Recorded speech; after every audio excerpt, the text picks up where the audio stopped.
So andito po tayo sa ating Provincial Coconut Nursery dito sa Alaminos, Laguna. Kasama natin yung mga agriculturist ng Philippine Coconut Authority.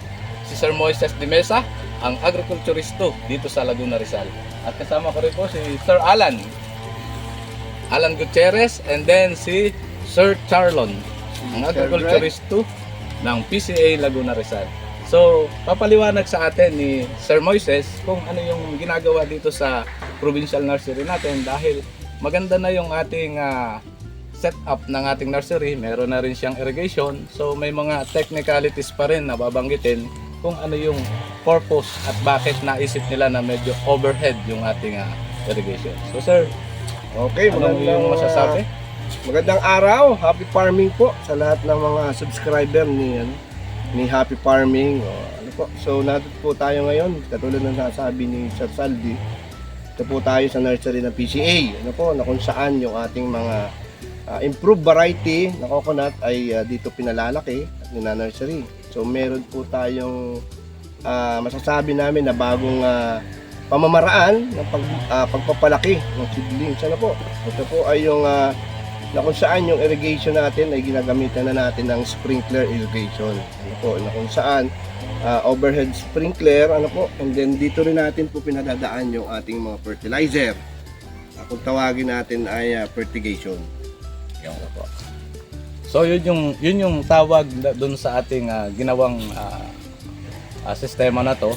Ibig sabihin, kaya tinawag na fertigation, sir, ay dahil yung ating fertilizer ay pinadadaan na natin sa irrigation, kaya fertigation. Yun pala yung tamang word. So dito po masisigurado natin yung magandang pagsibol ng ating mga niyog at maalagaan natin yung pangangailangan ng niyog sa kanyang nutrient na kailangan habang lumalaki. So dito po tatagal ito ng almost 4 to 6 months.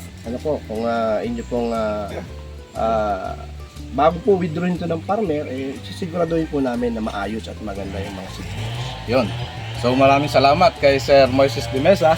At ang isa pa ay masisigurado natin na quality yung mga seedlings na ibabahagi natin sa mga farmer natin ngayon. So sa mga farmer ng taga Laguna at Rizal, makikita natin na after ng sinabi ni Sir Moet, 4 months, pwede na itong ipamahagi. So marami pa tayong makikita mga seedlings, diyan papakita natin. Then yung variety ng bawat ating coconut, ipapaliwanag din nila mamaya, para nang sa gano'n naman ay alam natin kung anong klase yung ating itinatanim. Kung dwarf man ito, maraming klase ng dwarf, at saka kung tall man ito, ay marami rin klase ng tall varieties tayo na masasabi. So ipapakita natin mamaya para ma-identify at may paliwanag sa atin ng taga Philippine Coconut Authority na expert para pagdating sa pagninyugan. Hanggang dito na lamang, maraming salamat at mamaya i-update po namin kayo. Thank you.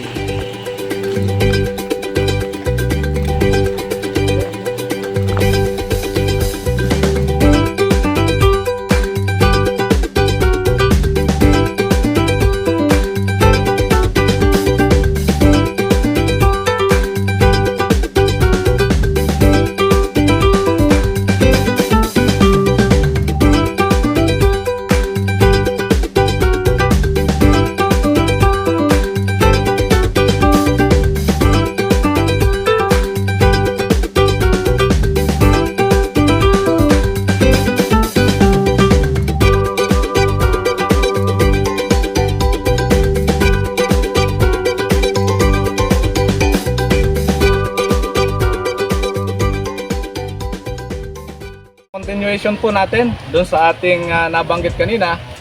Dadako po tayo doon sa ating tinatawag na selection ng ating coconut. Para sa ganun makapili tayo ng tamang binhi at magandang variety at paraan kung paano pumili ng isang magandang binhi. So kasama po natin si Sir Moises de Mesa at ipapaliwanag natin niya sa atin kung ano yung magandang binhing ating pipiliin para ito. So sir, Okay, good day ulit sa inyo. Ang susi po kasi ng magandang seedlings, coconut seedlings, ay nagsisimula sa pagpili ng coconut seeds. Para masigurado natin na maayos at maganda ang kahinat na nito, kailangan sa seed nuts pa lang ay piliin na natin. Ang unang katangian po na kailangan nating makita sa isang magandang coconut seed nuts ay kailangan maayos ang aging niya o yung kanyang edad. Kailangan po ay almost 90 to 100% ang kanyang dryness o yung pagkatuyo niya o maturity. So kailangan po ay siya ay tuyo, and then para masigurado po natin na siya ay sisibol, kailangan meron po siyang slashing sound o kumakalog. So yun po ang isang mga katangian. Kailangan magandang kanyang maturity at kumakalog.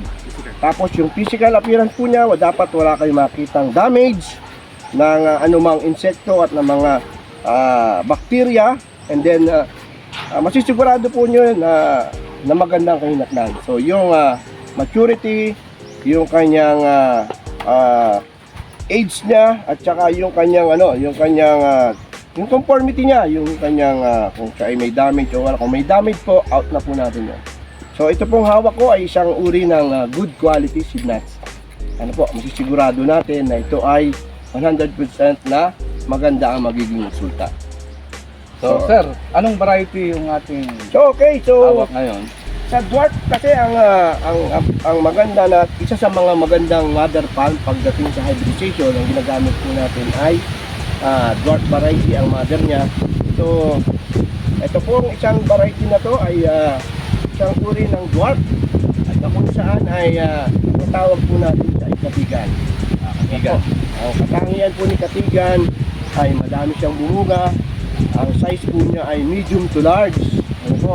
And then yung kanyang conversion sa copra ay mataas din ang kanyang copra conversion. So makikita niyo po si katigan ay bilog po siya. And then bilog. Makikita nyo rin po na meron siyang nipple light or merong utong. Sa kanyang puntan. So, masasabi ko ito na legit o 100% na katigan. Katigan Green Dwarf. So, yun po, pag sumibol ito, kailangan ay berdeng-berde siya. Dapat wala tayong makikitang brown, dilaw, o mag-iibang kulay sa green. Kailangan kulay green siya. So yun, ito po ay nanggaling sa mga supplier natin from somewhere in Mindanao. So kaya masasabi natin ito na legit na Katigan Green Dwarf. Okay. So sir, meron pa ba? So meron pa po tayong isang variety rin na madalas gamitin na kung saan ang ginagamit po, na kung saan ang katangian nito ay malaki din ang kanyang bunga, malaki din ang kanyang whole nuts. Mataas din ang conversion niya into copra. Marami rin siyang Dwarf yan, sir. Dwarf. Dwarf din po ito. Ito yung Okay. kung tawagin natin ay takunan green dwarf. Makikita niyo po ang katangian ng takunan ay pahaba. Makikita niyo po meron siyang tungko, tatlo. Yung kanto, yung parang may edges siya dito, meron siyang kanto. And then makikita nyo po na meron siyang slit or meron siyang parang lamat sa bunot. Meron siyang slit. And then, yung kanyang indentation, makikita nyo po, may yupit siya dito. Napaka-distinct po nito sa takunan. Pag bibili kayo ng takunan, makita nyo po itong katangian na to. Yung merong slit dito, and then merong kulubot dito, pahaba. So, kumakalong, 100% takunan green dwarf. So yun yung appearance sa pagkakaiba dito, sir.